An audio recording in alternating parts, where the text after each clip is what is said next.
किसी बच्चे का जन्म हो गया बाद में, तो इस तरह से वो मेंबर जो है यहाँ पर जुड़ गया। ठीक है।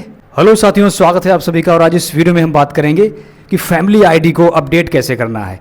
फैमिली आईडी में जितने मेंबर्स जुड़े हुए हैं उनके मेंबर्स की डिटेल, जैसे कि उनका नाम, पता, फोटो, जैसे कि किसी सदस्य को आपको डिलीट करना है, गलती से जुड़ गया है या वो किसी दूसरी फैमिली आईडी में जुड़ना चाह रहे हैं, तो आपको एक फैमिली आईडी से उन्हें हटाना पड़ेगा। तो एक तो काम ये हम कर पाएंगे, उसे डिलीट कर पाएंगे। डिलीट के साथ साथ हम किसी को जोड़ना चाहते हैं उसे जोड़ भी पाएंगे। अगर किसी सदस्य का नाम हो गया, उसकी एज हो गई, उनका रिलेशन, माता पिता का नाम, उनका फोटो, उनका नाम, इनको हम इनमें अपडेट भी कर सकते हैं, करेक्शन भी कर सकते हैं। तो किस तरह काम करेंगे, चलिए शुरू करते हैं। देखिए, सबसे पहले जो हमें सर्च करना होगा फैमिली आईडी। ठीक है, तो हम सर्च करेंगे फैमिली आईडी। तो जैसे फैमिली आईडी हम सर्च करते हैं, familyidup.gov.in, ये यूपी गवर्नमेंट का इनिशिएटिव है, तो यूपी गवर्नमेंट वाली वेबसाइट आ जाएगी। इस लिंक को ओपन करना हमें। जैसे ओपन करते हैं कुछ इस तरह से वेबसाइट ओपन हो जाएगी। ठीक है, अब आपको करना क्या है, आपके पास यहाँ पर देखेंगे अपडेट फैमिली आईडी। ठीक, हम चाहें तो यहाँ से डायरेक्ट जा सकते हैं और चाहें तो रजिस्ट्रेशन या साइन इन वाले ऑप्शन से जा सकते हैं। ठीक है, चलिए अपडेट फैमिली आईडी पर क्लिक करेंगे। कुछ इस तरह से इंटरफेस ओपन हो जाएगा। ठीक है, अब हमें अपना रजिस्टर्ड नंबर जो है यहाँ पर डालना होगा। ठीक है, चलिए मुखिया का ही मोबाइल नंबर डाल देंगे जिसे मुखिया बनाया था हमने, और OTP डालकर सेंड, कैप्चा डालकर सेंड OTP करेंगे। मोबाइल नंबर डाल दिया है। ठीक है, OTP रिसीव हो चुका है, OTP डाल देंगे और ये कैप्चा डालकर हम लोग लॉगिन करेंगे।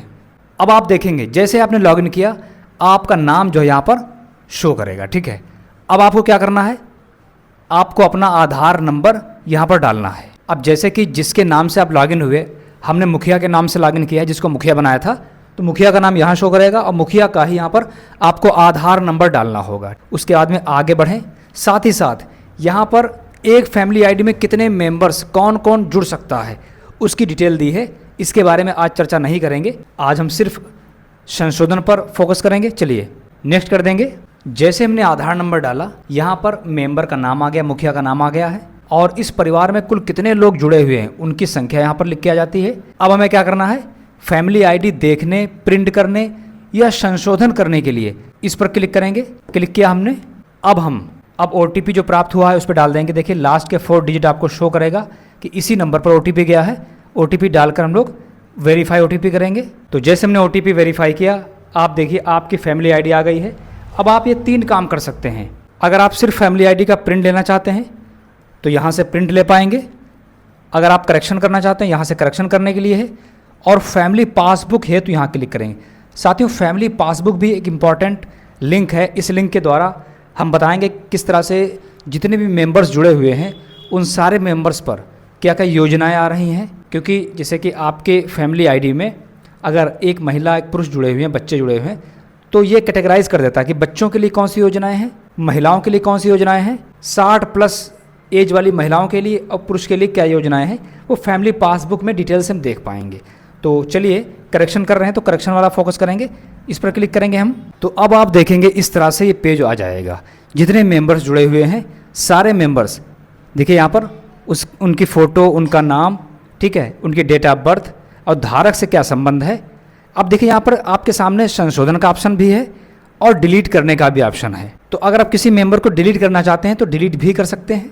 तो हम चूँकि यहाँ करेंगे संशोधन, तो हम इस वाली एंट्री को संशोधन करेंगे। तो संशोधन पे हम लोग क्लिक करेंगे। अब आप देखेंगे जिसकी एंट्री को हम अपडेट करना चाहते हैं, करेक्शन करना चाहते हैं, अब आप देखेंगे जिसकी भी एंट्री को हम अपडेट करना चाहते हैं, उसमें कुछ करेक्शन करना चाहते हैं, वो डिटेल खुल जाएगी। यहाँ फ़ोटो दिया हुआ है, आधार नंबर है, नेम, डेट ऑफ बर्थ वगैरह। ठीक, अब देखिए संशोधन करने के लिए OTP भेजें, आधार eKYC। अब साथियों एक बात यहाँ समझ लीजिए कि मैनुअली आप किसी भी मेंबर का फ़ोटो चेंज नहीं कर सकते, ना ही उसका नाम चेंज कर सकते हैं, ना ही उसकी डेट ऑफ बर्थ चेंज कर सकते हैं, ना ही गार्जियन नेम चेंज कर सकते हैं। ये डिटेल जो आपको दिख रही है, ये डिटेल आधार से उठाती है। मतलब अगर आप फ़ोटो चेंज करना चाहते हैं, नाम चेंज करना चाहते हैं, डेट ऑफ बर्थ चेंज करना चाहते हैं, तो ये चेंज करने के लिए सबसे पहले आपको आधार कार्ड में मनचाहा संशोधन कराना पड़ेगा। जैसे ही आधार में संशोधन हो जाएगा, अब आपको क्या करना है, OTP भेजे पे क्लिक करेंगे। अब देखिए जिस नंबर पर OTP भेजा गया उसके लास्ट के 4 डिजिट्स यहाँ पर लिखे मिलेंगे आपको। अब जैसे हम OTP डालेंगे यहाँ पर और वेरीफाई करेंगे तो जो करंट आधार की डिटेल है वो यहाँ पर चेंज हो जाएगी। अगर आपने फ़ोटो चेंज करा चुके हैं, फ़ोटो चेंज हो जाएगा। ये सारी डिटेल ऑटोमेटिक चेंज हो जाएगी जैसे ही हम आधार OTP डालेंगे। क्यों? क्योंकि मैनुअली चेंज नहीं कर सकते। कुछ भी चेंज करना है तो आधार में अपडेट कराएंगे, तो जब यहाँ पर OTP डालेंगे तो वो नई वाली अपडेट यहाँ पर आ जाएगी। चलिए OTP डालकर हम लोग करेंगे वेरीफाई। तो साथियों, जैसे हमने वेरीफाई किया है, इस बच्चे की जो अपडेट डिटेल थी, जो करंट डिटेल थी, हमने फ़ोटो चेंज कराया था इसमें, तो वो अब डिटेल नई वाली डिटेल आ चुकी है। अब साथियों, अगला काम क्या करना होता है? अगर इस मेंबर के पिताजी, माताजी या पति पत्नी के रिलेशन को अगर हमें चेंज करना हो, गलती से मान लेते हैं कुछ गलत हो गया है, तो यहाँ पर 3 ऑप्शन होते हैं। देखिए क्या लिखा, पिता चुने, यहाँ से सेलेक्ट करेंगे। दूसरे में माता चुने, यहाँ से सेलेक्ट कर सकते हैं। अगर शादी हो चुकी है तो पति पत्नी भी चूज़ कर सकते हैं। तो चलिए, जब हम लोग सेलेक्ट ऑप्शन पे क्लिक करेंगे तो जब पिता चुने ऑप्शन में गए तो जितने भी मेंबर्स जुड़े होते हैं उनकी लिस्ट ओपन हो जाती है।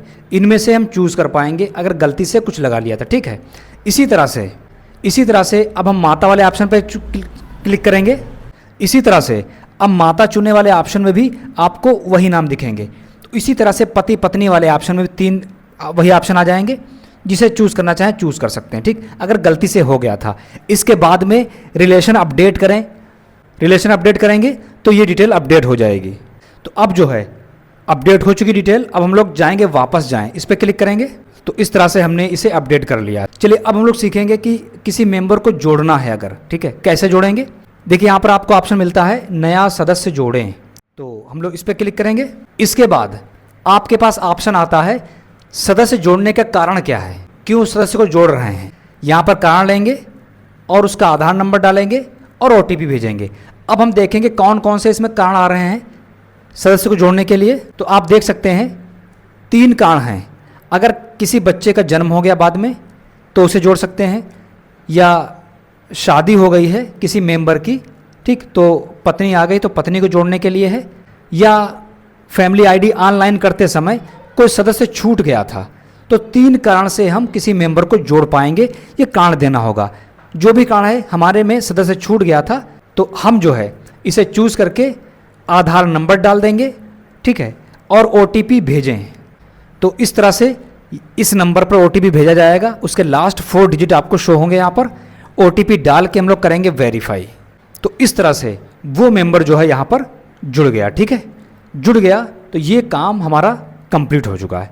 तो साथियों, ये था प्रोसेस, किस तरह से हम फैमिली ID में मेंबर को जोड़ेंगे, डिलीट करेंगे या उनके डेटा को करेक्शन करेंगे या अपडेट करेंगे। ठीक है साथियों, तो इस वीडियो में इतना ही। उम्मीद करते हैं इस वीडियो के माध्यम से आप ये काम कर पाएंगे। अगर वीडियो पसंद आए उसको लाइक और चैनल को जरूर सब्सक्राइब कर लीजिएगा। साथियों, नेक्स्ट वीडियो में हम बात करेंगे कि पासबुक क्या होती है साथियों, और इस पासबुक के क्या क्या बेनिफिट हैं। हम जानते हैं कि फैमिली ID में बच्चे जुड़े होते हैं, बुजुर्ग जुड़े होते हैं, महिलाएं जुड़ी होती हैं। तो पासबुक से हम ये देख पाएंगे कि इस योजना में हर एज ग्रुप के लिए अलग अलग योजनाएं दी गई हैं। अगर कोई 60 वर्ष से ऊपर है उसके लिए अलग योजनाएं हैं, अगर कोई नौकरी कर रहा है उसके लिए अलग योजनाएं हैं, बच्चों के लिए अलग योजनाएं हैं और लड़कियों के लिए अलग योजनाएं हैं। तो सारी योजनाएं व्यू पासबुक में शो करता है और हम वहीं से उस योजना के लिए अप्लाई कर सकते हैं ऑनलाइन। ठीक, तो इसके बारे में डिटेल से नेक्स्ट वीडियो में बात करेंगे। और वीडियो पसंद है उसको लाइक और चैनल को जरूर सब्सक्राइब कर लीजिएगा। साथ ही एक वीडियो के पास में आप हाइप देखेंगे, लिखा होता है हाइप, इसे कर देंगे तो ये वीडियो ज़्यादा से ज़्यादा लोगों तक पहुंच जाएगा। यूट्यूब इसे पहुंचा जाता है। मिलते किसी दूसरे इन्फॉर्मेटिव वीडियो के साथ। Thanks for watching.